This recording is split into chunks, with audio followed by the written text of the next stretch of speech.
Welcome to DEF CON 3. I'm KT McFarland. I'm in Jerusalem, and one of the things I've seen this week in Israel is the success of the Iron Dome system. We saw over the summer that Hamas fired rockets from Gaza into Israel, and the Iron Dome protected Israel. So joining me now to talk about this is Uzi Rubin. He's one of the founders of the Iron Dome system as it originally started. So thank you for joining me. How does the Iron Dome work? Well, it works like a small anti-aircraft system, and it was created by sheer chutzpah, a lot of brains, and a lot of hard work of the Rafael and the other associated industries engineers.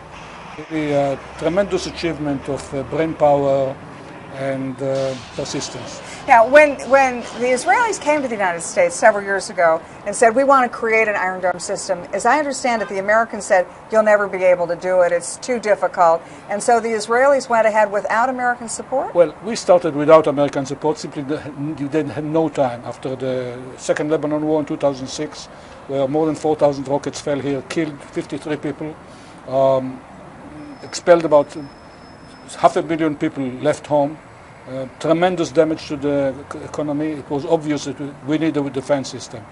It was initiated as a crash emergency. We had no time to go to the United States.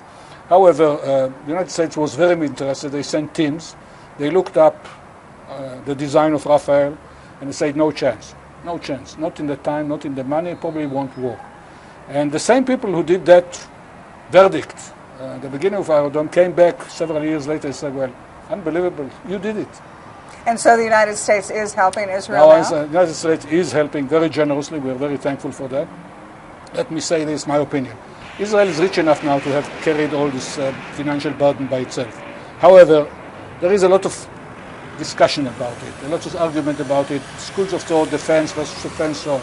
The American money was decisive in expediting and speeding up the whole process. We got the American money, it ended all arguments, we sat down to work, and now we have Iron Dome. Okay, talk me through it, because as I understand it, a missile is fired from Gaza, and then the Iron Dome system decides, is this missile going to land on a city, or is it going to land in the desert? A very accurate radar, the early warning radar and fire controller by ELTA, which is precise enough to discriminate between rockets that are going to hit a defended area. Now, the defended area is not necessarily a city.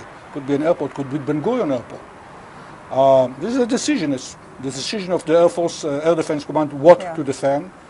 Usually, because Israel is so constricted, when you defend a strategic asset, usually you also defend a city. Right. So, but you have to make that decision in just a second. No. You pre-decide where is your defended area, and then the decision whether to intercept or not is automatic. They see a rocket coming up, they calculate it in a jiffy. You know, we are in a modern age, everything works very fast. Right. In a jiffy, they see where it's going to hit, and they can disregard everything that's going to hit beyond the defended area. Only those in the defended area are now intercepted. And what was the success rate this summer? The success rate was about 90% overall in the whole country, but in my opinion, and according to the calculation I did, the success rate in the Tel Aviv area, which was very strongly defended, especially Ben Gurion Airport, was about 96%. Okay, one last question. The war this summer against Gaza was on the west of Lebanon, southwest of Israel. But there's in the north, there's Hezbollah on the Syrian border and the Lebanese border. What do you anticipate happening if Hezbollah ever starts firing rockets at Israel? Well, Hezbollah has two features. Hezbollah threat has two features which are not yet in the Hamas. First, many more rockets. I mean, they outnumber the Hamas by 5-1. And second, they are going to have shortly very accurate rockets that can hit selected targets. Now, we have to cope with these two things, with the quantities and with the accuracy. With accuracy, we can cope, I believe. With the quantity, it's a matter of money. I mean, we need more Iron Domes. So it's a matter of decision whether this country and the United States will allocate more budget to that. If they allocate more budget, we'll have enough Iron Domes to defend the North too. Well, thank you very much. That was Uzi Rubin, and he's one of the founders of the Iron Dome system, which had the world dazzled this summer as Israel was able to shoot down incoming missiles and protect its population. Thanks for joining me, KT McFarland. And if you want to know more about this, the situation in the Middle East, or even how the Iron Dome works, go to foxnews.com.